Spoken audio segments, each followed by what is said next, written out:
India കണ്ട ഏറ്റവും വലിയ ദേശീയ ദുരന്തങ്ങളിലൊന്നായിരുന്നു ബാബറി മസ്ജിദിന്റെ തകർച്ച. സഹസ്രാബ്ദങ്ങളായി നിലനിന്ന ഇന്ത്യൻ മതേതര മഹാപൈതൃകത്തിന്റെ അത്യുന്നത ഗോപുരങ്ങളാണ് ബാബറി മസ്ജിദിന്റെ മിന്നാരങ്ങളോടൊപ്പം തകർന്നു വീണത്. അതിൽ ഹൃദയം നൊന്ത് മുറിഞ്ഞെഴുന്നേറ്റ ഒരു സമുദായത്തിന്റെ അമർഷം ഒരുപക്ഷെ വലിയ രക്തച്ചൊരിച്ചിലുകളായും കലാപങ്ങളായും മാറിയേനെ. അവിടെയാണ് ആർത്തിരമ്പി വരുന്ന സമുദായങ്ങളെ മഹാസ്നേഹം കൊണ്ട് തടയുന്ന വിശിഷ്ട സാഹോദര്യത്തിന്റെ കാലപർവം പോലെ ശിഹാബ് തങ്ങൾ നിന്നത്. പ്രവാചകന്റെ വിശുദ്ധ സഹിഷ്ണുതയുടെ പാഠമാണ് മുഹമ്മദ് അലി ശിഹാബ് തങ്ങൾ ആധുനിക കാലത്തിന് കാണിച്ചു കൊടുത്തത്. അതൊരു ചെറിയ മാതൃകയല്ല.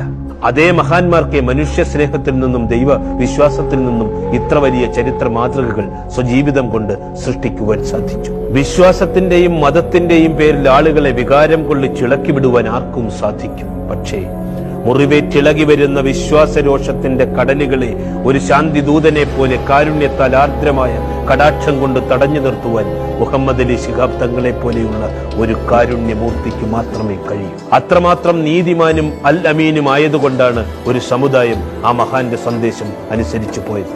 പാണക്കാട് സയ്യിദ് മുഹമ്മദ് അലി ശിഹാബ് തങ്ങൾ അനേകരുടെ ആശ്രയ കേന്ദ്രമായിരുന്നു.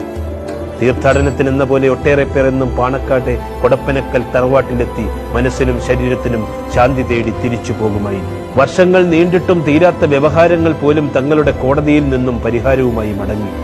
നിറഞ്ഞ പുഞ്ചിരിയോടെ മനുഷ്യരെയും അവരുടെ മനസ്സുകളെയും കണ്ട മഹാവ്യക്തിത്വത്തിന് പകരക്കാരില്ലെന്ന തിരിച്ചറിവായിരിക്കും ഈ നാടിന്റെ നൊമ്പരമായി നിൽക്കുന്നത്. പ്രവാചകൻ മുഹമ്മദ് നബിയുടെ പരമ്പരയിൽപ്പെട്ട ശിഹാബ് തങ്ങൾ ജനങ്ങളെ നന്മയിലേക്ക് നയിക്കുകയെന്ന ദൗത്യമാണ് ജീവിതത്തിൽ വിജയകരമായി പൂർത്തിയാക്കിയത്. കൊടപ്പനയ്ക്കൽ തറവാട്ടിലെ കാരണവരായിരുന്ന തങ്ങൾ ഇന്ത്യൻ യൂണിയൻ മുസ്ലിം ലീഗിന്റെ സംസ്ഥാന പ്രസിഡന്റ് മാത്രമായിരുന്നില്ല, 380-ലധികം മഹലുകളുടെ ഖാസി കൂടിയായിരുന്നു.